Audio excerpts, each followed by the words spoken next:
हरिओम।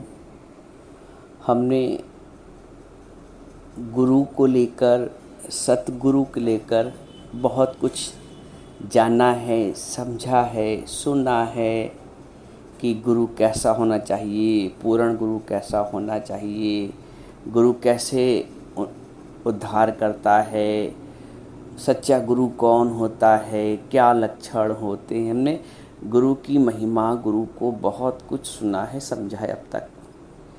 एक और बहुत मोटी सी पहचान नानक जी ने दी है। नानक जी कहते हैं, गुरु किसको जान? जिस मिलिए मन होए आनंद।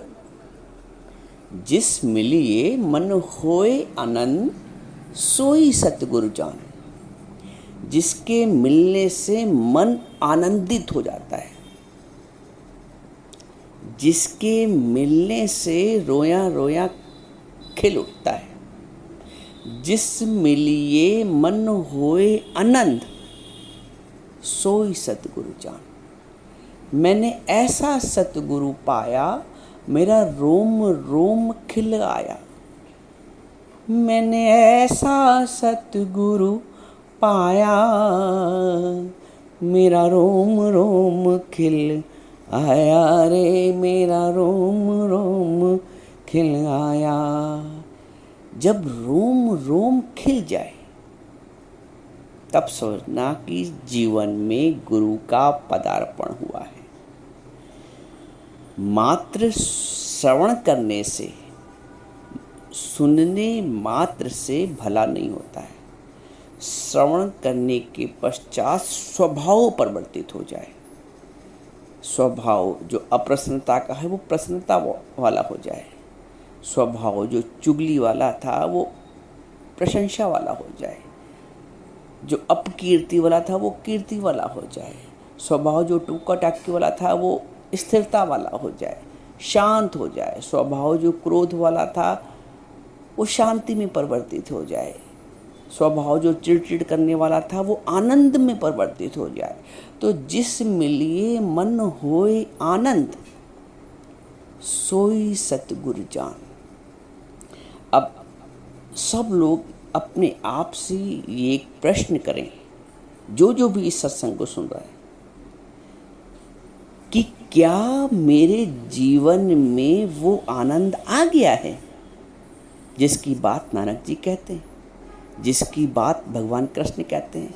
प्रसन्न भूता ब्रह्म भूता प्रसन्नात्मा, ना शोचति ना कांचति। जो ब्रह्म भाव जिसका जागृत हो गया है वो प्रसन्न आत्मा है। ना शोचति ना कांचति, ना कुछ चिंतन करता है, ना कुछ कांचति, ना कुछ इच्छा करता है। अब ब्रह्म का भाव किसने जागृत किया? गुरु ने। जब तक ब्रह्म का भाव जागृत नहीं होगा, आनंद की भी जागृत नहीं होगी, क्योंकि ब्रह्म भाव और आनंद भाव एक ही है, एक ही स्थिति का नाम है, अलग अलग नहीं है। तो सतगुरु जिसके मिलने से जीवन में आनंद की उत्पत्ति हुई हो, रोया रोया खिल गया हो, सारे संशय भ्रम दूर हो गए हों, प्रश्नों का समाधान हो गया हो, संशयों का, ये सतगुरु की पहचान है। तो सिर्फ भिन्न भिन्न लोगों को सुनना जीवन नहीं बनेगा। मैंने एक बार बताया था कि जगह जगह पैर के अंगूठे से गड्ढा करने से गड्ढे तो 10-20 हो गए। वही पुरुषार्थ यदि एक जगह जमीन में किया जाता तो संभवतः पानी निकल आता। तो जगह जगह श्रद्धा रखने से ये भी अच्छे, वो भी अच्छे, वो भी अच्छे हैं, सच में अच्छे, लेकिन आपको अपने कल्याण के लिए, अपने उद्धार के लिए किसी एक में श्रद्धा को पुख्ता करना, बिठाना बहुत आवश्यक है। यदि उद्धार चाहते हो, यदि औपचारिकता जीवन में करनी है तो आप स्वतंत्र हैं। यदि उद्धार करना है तो गुरु के आगे मिटना पड़ता है। बिना मिटे, बिना अहंकार को बुझाए, बिना समर्पण के, अर्जुन ने भी समर्पण किया आरंभ में ही। शिष्यस्ते अहम शाधिमाम त्वाम प्रपन्नम। बिना समर्पण भाव के ज्ञान सुन भी लिया, वो ज्ञान काम का नहीं है, क्योंकि गुरु के मिलने से मन में भाव जागृत होना चाहिए और भाव से भय उत्पन्न होना चाहिए। भय भिन्न होए न प्रीत। भाव से भय कि अरे मेरा गुरु देख रहा है, हम ऐसा गलत काम कर रहे हैं, मैं ऐसा क्रोध कर रही हूँ, मैं बहू को 4 बातें सुना रही हूँ, मैं किसी को नीचा दिखा रही हूँ, मैं किसी को चुगली कर रही हूँ। ये भय जागृत हो जाएगा। भय कब जागृत होगा? जब हम गुरु की उपस्थिति अपने सामने रखेंगे।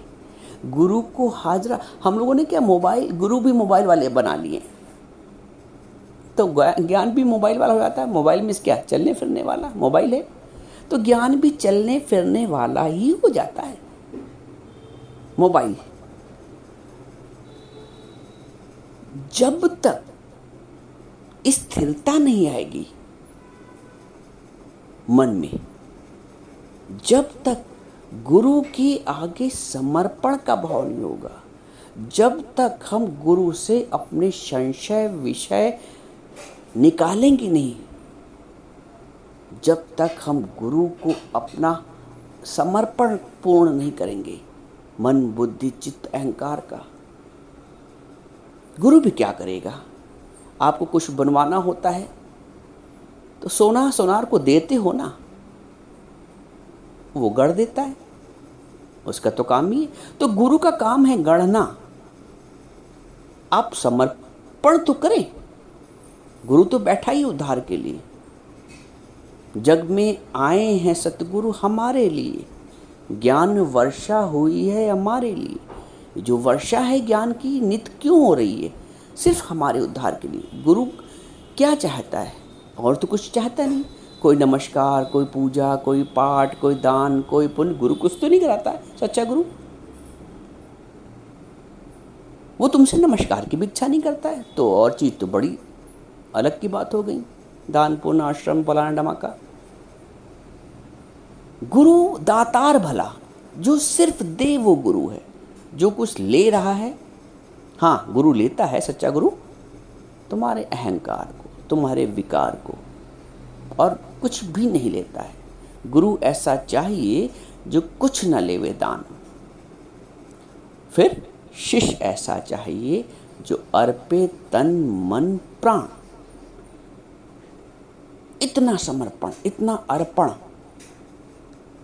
है, अर्पण इतना किया है, अर्पण किया होगा। अच्छा, अर्पण भी तुम कब करोगे? जब अपने उद्धार की सोचोगे, जब अपने उद्धार की, क्योंकि ये जो जन्म मिला है, अब मिला है, अगली बार फिर पता नहीं। 184 भटकता कहीं ना पाया ठौर। ये भटकन तो तभी मिटी जब सतगुरु पाया ठौर। हमारी जन्म जन्मांतर की भटकन तभी मिटती है जब गुरु का ठौर मिलता है। तो गुरु हमें अपनाए, सतगुरु हमसे रीझ कर। एक कहा प्रसंग, बरसा बादल प्रेम का, भीज गया सब अंग। सतगुरु हमसे रीझे। क्या हमने सतगुरु को रिझाया है? हम तो सारा जीवन जगत को, जगत वालों को रिझाते रहते हैं। जैसे स्वप्न में आप कुछ गढ़ रहे हैं, किसी को रिझाने का प्रयास कर, वैसे दुनिया। कबीर बोलता है कि सतगुरु हमसे रीझ कर। सारा जीवन तो हम माया को रिझाते रहते हैं, पैसे को रिझाया करते हैं, पैसे वालों को रिझाया करते हैं। कहाँ गुरु को रिझाते हैं बताओ, सोचिए आप। तो जिसको अपने उद्धार की चिंता है, वही समर्पण करने में सक्षम है। आग लगनी चाहिए जीवन में। सच बता रहे हैं, मैं तो जब छोटा था मेरी आग लगती थी। अभी भी अकेले में रोता हूँ, भगवान से बात करता हूँ, गुरुदेव से बात करता हूँ, गुरुदेव मेरे ऐसे सहाय हैं कि मेरी अभी भी हलत और पलत सवार रहे। सतगुरु सिख की हलत पलत सवार है। तो गुरु सिख की हलत पलत कब संवारता है?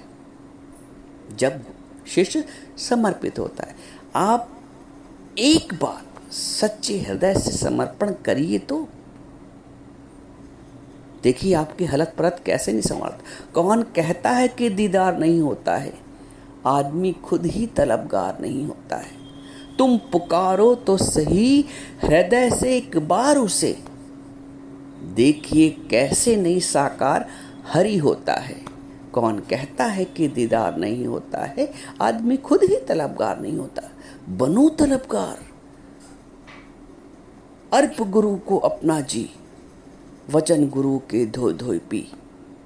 जब तक अपना जीव भाव, अपना अहंकार अपने पास रखे रहोगे, गुरु को नहीं दोगे, तब तक कुछ भी नहीं होना। चाहे रात दिन कान में लीड लगा के सुनते रहो, होना कुछ नहीं है, होना कुछ नहीं है। कानों का श्रवण मात्र है बाह्य इंद्री का।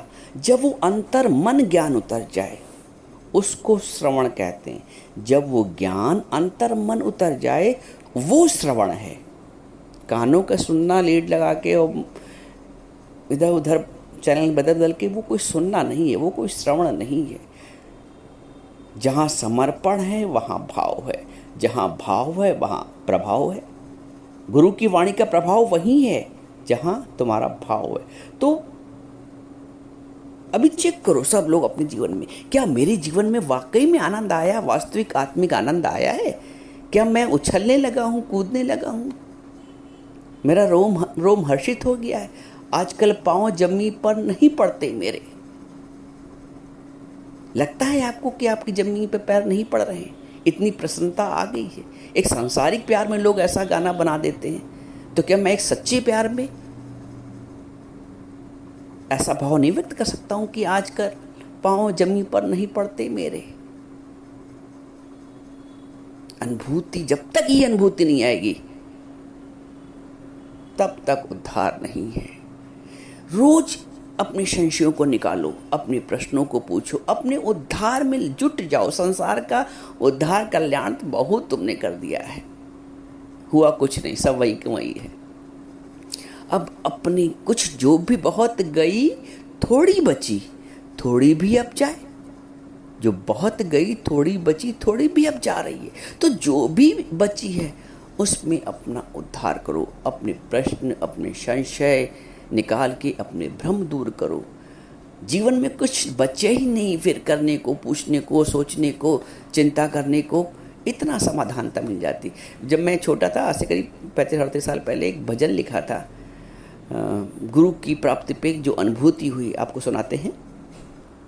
जीवन में शेष कुछ और रहता नहीं, एक बस सतगुरु को पाने के बाद। जीवन में शेष कुछ और रहता नहीं, एक बस सतगुरु को पाने के बाद। बंधन पड़कर यहाँ पर है आते सभी, और फिर जाते हैं मुक्ति पाने के बाद। बंधन पड़कर यहाँ पर है आते सभी, और फिर जाते हैं मुक्ति पाने के बाद। जीवन में शेष कुछ और रहता नहीं, एक बस सतगुरु को पाने के बाद। जैसे उजड़े गुलों के गुलशन थे हम, जैसे उजड़े गुलों के गुलशन थे हम, अपने जीवन की खुद ही उलझन थे हम। कैसे फिर प्रेम में है पिरोया हमें, अब तो जितना लुटाएं पर घटता नहीं, जीवन में शेष कुछ और रहता नहीं। एक बस सतगुरु को पाने के बाद बंधन पड़कर यहाँ पर हैं आते सभी, और फिर जाते हैं मुक्ति पाने के बाद, जीवन में शेष कुछ। बड़ा भजन है, फिर कभी सुनाएंगे पूरा। तो जीवन में शेष कुछ बचना ही नहीं चाहिए। ये मिल जाए, वो मिल जाए, वो मान मिल जाए, वो सम्मान मिल जाए, ऐसा हो जाए, वैसा हो जाए, मेरे मन मुताबिक हो जाए। मन मुताबिक हो गया, मिल गया जो था कि मिलना, काम क्या बाकी रहा। जब ऐसी तृप्ति का भाव आता है तब ज्ञान, तब गुरु की अनुभूति जीवन में होती है। तो जिस मिलिए मन होए आनंद, सोई सतगुरु जान। अब जीवन में वो आनंद की अनुभूति होनी चाहिए अगर सतगुरु की प्राप्ति सच्चे अर्थों में हो गई है तो।